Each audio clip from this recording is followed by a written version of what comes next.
ইসলামে রোমান্টিকতাও আছে। সুবহানাল্লাহ বলেন না।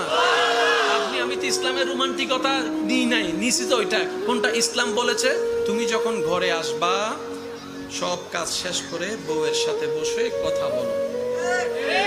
সুবহানাল্লাহ বলেন। তোমার বউ তোমার জন্য, তোমাদের জন্য, সবার জন্য সারাদিন রান্না করে, মাঝে মধ্যে তোমার প্লেট থেকে একটু তাকে খাওয়াই দিও, তার মাথায় একটু মাঝে মধ্যে হাত বুলাই দিও।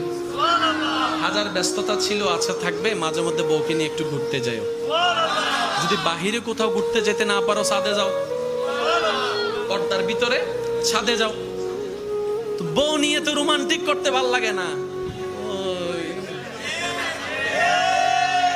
বউকে শেষ কবে? বউ হালাল না হারাম? জোরে বলেন না। এই বউকে শেষ কবে চোখে চোখ রেখে আই লাভ ইউ বলছেন? নিজেকে প্রশ্ন করেন।